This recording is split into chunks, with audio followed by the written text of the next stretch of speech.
আজকে আমরা রোটেট এবং রিফ্লেক্ট টুল নিয়ে আলোচনা করব। এই দুটো টুল খুবই গুরুত্বপূর্ণ টুল। সাধারণত লোগো ডিজাইন করার ক্ষেত্রে এই দুটো টুল খুব কাজে লাগে। তো শেপার টুলের নিচেই রয়েছে রোটেট টুল। তো রোটেট টুলের শর্টকাট হচ্ছে আর এবং রিফ্লেক্ট টুলের শর্টকাট হচ্ছে ও। তো বিস্তারিত আলোচনার আগে ট্রায়াঙ্গেল আইটি সলিউশনের পক্ষ থেকে সবাইকে স্বাগত জানাচ্ছি। প্রথমে আমরা রোটেট টুল নিয়ে আলোচনা করব। রোটেট টুলের নাম দ্বারা বোঝা যাচ্ছে যে এটা দ্বারা আমরা কোনো শেপ বা অবজেক্টকে সহজে ঘোরাতে পারবো। তো চলুন আমরা প্র্যাকটিক্যালি দেখি। তো প্রথমে আমি একটা ইলিপস টুল নিয়ে একটা ইলিপসের শেপ নিচ্ছি। দেন খেয়াল করুন, আমি চাচ্ছি যে এই পয়েন্টারটাকে কেন্দ্র করে আমার এই শেপটা চারদিক থেকে ঘুরবে। তো সেক্ষেত্রে আমরা রোটেট টুলটাকে সিলেক্ট করব। তাহলে দেখুন এই ইলিপসের মাঝে কিন্তু একটা পয়েন্টার শো হচ্ছে। জাস্ট এই পয়েন্টারটাকে আমরা মাউসের লেফট বাটন ক্লিক করে এখানে ড্র্যাগ করে এখানে বসিয়ে দিব। এখন আমরা যদি অল্টার প্রেস করে খেয়াল করুন, তাহলে যে মাউসের কার্সরটা কিন্তু চেঞ্জ হয়ে যাচ্ছে, নিচে কিন্তু আরেকটা ডাবল কার্সর শো করছে, তার মানে এটা এখন কপি হবে।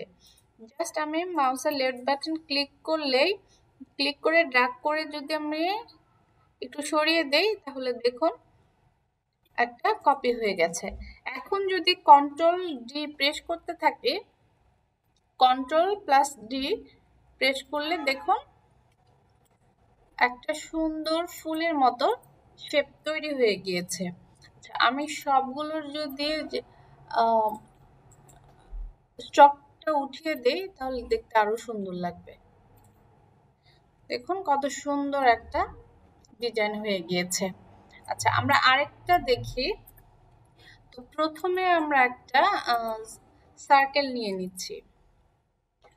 সার্কেলের ফিল কালারটা বন্ধ করে দিচ্ছি এবং স্ট্রোক নিয়ে নিচ্ছি। স্ট্রোক একটু বাড়িয়ে দেই।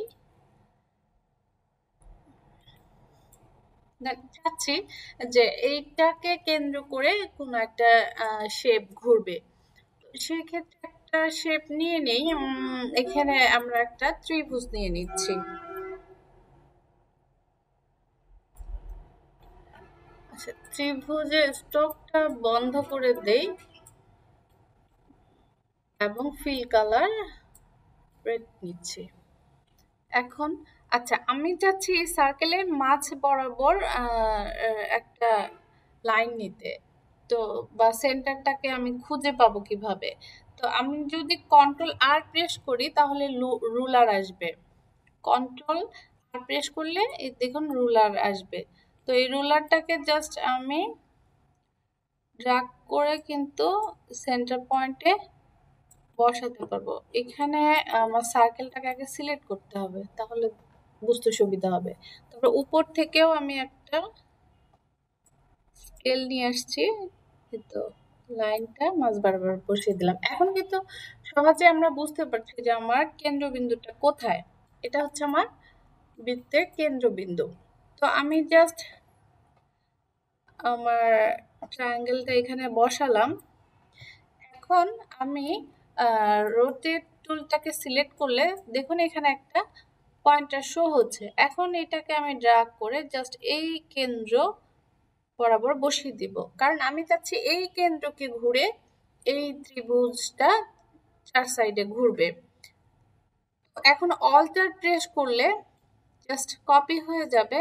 এখন এটাকে সরিয়ে আমি এটা বসিয়ে দিব। তারপর কন্ট্রোল ডি প্রেস করতে থাকবো, চার সাইড দিয়ে ঘুরতে থাকবে। ওকে, একটা জিনিস খেয়াল করুন, এটা চার সাইড দিয়ে ঘুরেছে, কিন্তু সবার শেষে যে ডিস্টেন্সটা এটা কিন্তু মিলে যায়নি। এখানে থেকে এখানে যে দূরত্ব বা এখান থেকে যে এখানের দূরত্ব, এটার কিন্তু দূরত্বটা সমান হয়নি। সেই ক্ষেত্রে আমরা এই সমস্যার সমাধান দূর করতে পারি খুব সহজেই। সেটাও দেখিয়ে দিচ্ছি। আচ্ছা, কন্ট্রোল জেড প্রেস করে আমি আবার আগের অবস্থানে চলে যাচ্ছি। Control Z. তো আমরা চাচ্ছি যে এই ত্রিভুজটাকে কেন্দ্র করে চার সাইডে সমান দূরত্বে ঘুরবে। তো সেই ক্ষেত্রে কিভাবে? তো এই জাস্ট এই ত্রিভুজটাকে আমি সিলেক্ট করে এখানে নিয়ে আসছি। তার নিচে আরেকটা ইলিপস, ছোট্ট করে একটা ইলিপস আঁকাচ্ছি। এটাকে আমি একটু নিচে দিচ্ছি এবং এটাকে আমি গ্রুপ করছি। গ্রুপ করে দেন আমি ইফেক্ট গিয়ে ডিস্টোর্ট অ্যান্ড ট্রান্সফর্মে গিয়ে ট্রান্সফর্মে যাব। দেন আমি এখানে অ্যাঙ্গেল, সাপোজ আমি এটা এখানে 45 ডিগ্রি অ্যাঙ্গেলে ঘোরাতে যাচ্ছি। আর এখানে আমি যদি এই কেন্দ্র থেকে ঘোরাতে চাই তাহলে এই যে নিচে, আর এখানে কপি করব আমরা সাপোজ 16টা। দেন ওকে। এখন এটাকে আমরা জাস্ট ড্র্যাগ করে এই জাস্ট কেন্দ্রে বসিয়ে দেব। এখন খেয়াল করুন, আমি জাস্ট এই একটা ত্রিভুজে, এখানে অনেকগুলো ত্রিভুজ আছে, তো আমি জাস্ট একটাকে সিলেক্ট করব। সিলেক্ট করে এখানে ডাবল ক্লিক করব। মাউসের লেফট বাটন দিয়ে ডাবল ক্লিক করলে দেখুন এটার কিন্তু কালারটা চেঞ্জ হয়ে গেছে।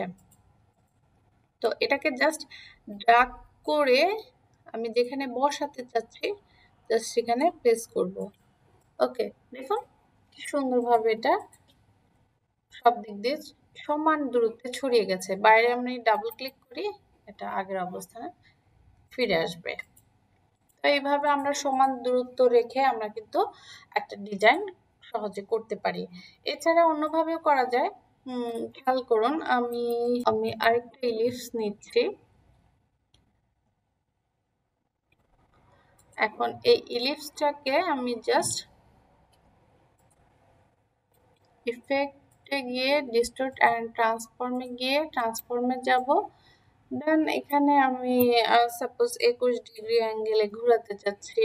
আমি এই নিচের কেন্দ্র থেকে ঘোরাতে চাচ্ছি এবং এখানে আমি 16টা কপি করতে চাচ্ছি বা 20টা করতে চাচ্ছি। ওকে, এখানে আসলে 16টাই পারফেক্ট হয়। 16টার জন্য এখানে পারফেক্ট হবে, বাকিগুলো কিন্তু এখানে যে ডাবল হয়ে গেছে। তো আমরা এখানে সবসময় 16টা দিয়ে চেষ্টা করব। দেখি আমি আবার নিচে ইলিপসটাকে নেই, নিয়ে ইফেক্টে গিয়ে ডিস্টোর্ট অ্যান্ড ট্রান্সফর্মে, তারপরে ট্রান্সফর্মে যাচ্ছি। এখানে আমি ক্লিক করছি, এখানে আমি 45 ডিগ্রি অ্যাঙ্গেল দিচ্ছি, এখানে 16টা কপি করছি। দেন ওকে, দেখুন এখন সুন্দর মতো পারফেক্ট মতো সমান দূরত্ব হয়ে গেছে।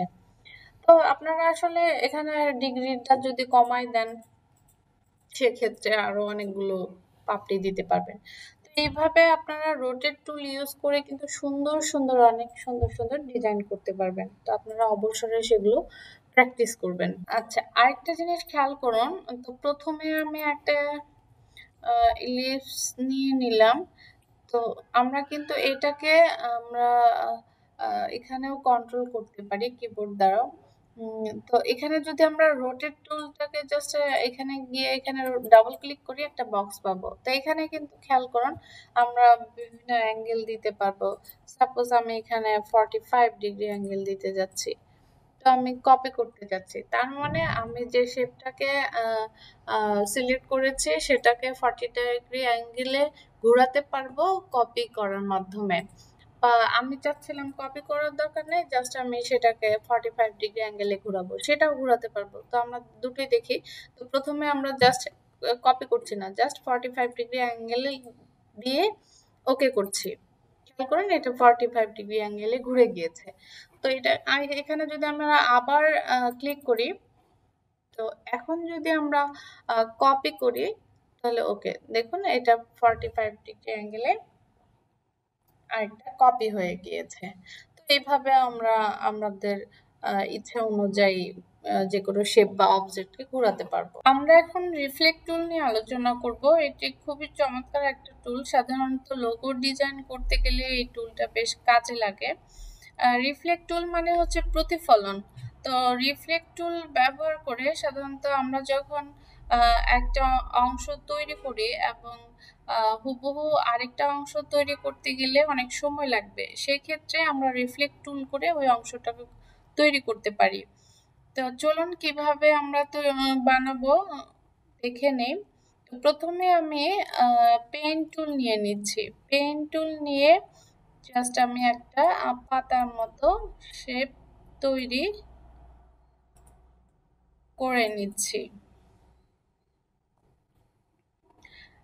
আচ্ছা, এখন আমি যদি এটাকে সিলেক্ট করে জাস্ট রিফ্লেক্ট টুলটাকে সিলেক্ট করি, দেখুন একটা পয়েন্টার দেখতে পাচ্ছি। এখন এই পয়েন্টারটাকে জাস্ট আমি যদি এই পয়েন্টারে সিলেক্ট করি, দেন অল্টার প্রেস করে যদি এখানে জাস্ট ক্লিক করি, তাহলে কিন্তু দেখুন হুবহু আরেকটা পার্ট তৈরি হয়ে গেছে এবং সুন্দর একটা পাতার শেপ তৈরি হয়ে গিয়েছে। তো এইভাবে আমরা খুব সহজেই কিন্তু একটা ডিজাইন করতে পারি। আবার খেয়াল করুন, সাপোজ আমি চাচ্ছি যে এটাকে আমি রিফ্লেক্ট করব, কিভাবে? রিফ্লেক্টটাকে আগে সিলেক্ট করে নিতে হবে। রিফ্লেক্ট জাস্ট এইখানে মাঝখানে। তো আমি জাস্ট অল্টার যদি প্রেস করি, তাহলে কিন্তু এই যে মাঝ বরাবর থেকেও এটা হয়ে গেল। আচ্ছা, আরো ক্লিয়ার ভাবে বোঝার জন্য আমরা আরেকটা শেপ নিচ্ছি। সাপোজ আমি স্টার নিচ্ছি একটা। তো আমি এটাকে ভাগ করে নিচ্ছি, এখানে ভাগ করে নিই। আমি পাথফাইন্ডার টুল দিয়ে ভাগ করে নিচ্ছি। আমি এটা পরে ডিটেলস এটা নিয়ে আলোচনা করব, এখন শুধু আপনারা দেখুন। তো আমি ভাগ করে নেওয়ার পরে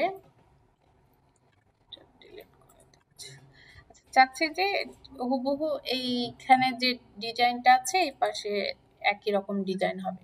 সেক্ষেত্রে এটাকে আমি সিলেক্ট করব। সিলেক্ট করে জাস্ট আমি রিফ্লেক্ট টুল সিলেক্ট করব। আমরা জাস্ট এই পয়েন্টারটা সিলেক্ট করে এখানে মাঝ বরাবর অথবা এই পয়েন্টারে দিব।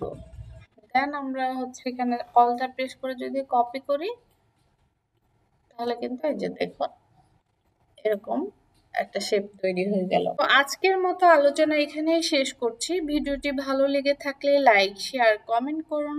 সাবস্ক্রাইব করে বেল আইকনে প্রেস করে আমাদের সাথেই থাকুন। ধন্যবাদ সবাইকে।